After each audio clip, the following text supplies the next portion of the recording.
ከም ትልሙድ ሎማዓንቲ ኸኣኒ ደቅና ናብ ትምህርቲ ሒዞሞ ዝኸዱ መግቢ ሒዘልክን መፅእ ኣለኹ ማለት እዩ። መጀመርታ ነቲ ፀፊሕ ባኒ ብክቢ መልክዕ ቆሪፀ ጥሑን ስጋ ኣብ ልዕሊኡ ገይረሉ ቁሩብ ጨውን ቁሩብ ፓፕሪካን ከዓ ብላዕሊ ነስኒሰሉ ማለት እዩ። ባዴላ ምስ ረሰነ ድማኒ ከምዚኣ ጌርና እንዳጋላበጥና ነብስላ።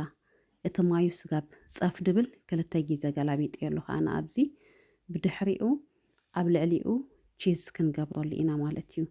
በዛ ኣጋጣሚ ንጉሆ ንጉሆ ተስኢኽን እንታይ ዝቋፅረሉ ንወደይ እንታይ ከዳልወሉ እየ ምግቢ እንዳበልክን ትሽገራ እንተዳለኽን ኮንክን ፈሎ በላኒ ንደቀይ ዘዳልወሎም ምግብታት ኣብዚ ከቕርበልክን ኣነ ማለት እዩ።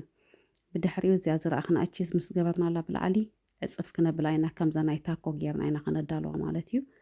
ብጣዕሚ እያ ጥዕምቲ ንዓበይቲ እውን ወላ ሓንቲ ትብለና ሰሪሕኩም ፈትኑዋ። ከምዚኣ ጌርና ሽዑ ግልብጥ ግልብጥ ኣቢልና ፅቡቕ ከምዚ ንቕፅ ምስ በለ ማለት እዩ ምስ ዝፈትዎ ዓይነት ፍሩታታት ጌርና ክንቅርበሎም ኢና ማለት እዩ። ከምቲ ዝበልክዎ ንስኽን ፈለው ምግባር ላይክ ምግባር ኣይትሕመቓ። ኣነ ከዓ ንቆልዑን ንዓበይትን ዝኾኑ ምግብታት ኣብ ገዛይ ዘዳልዎ ሸር ክገብረልክን እየ ድሕሪ ሕጂ ማለት እዩ። ሰሰናይ ንዓኽን ቻው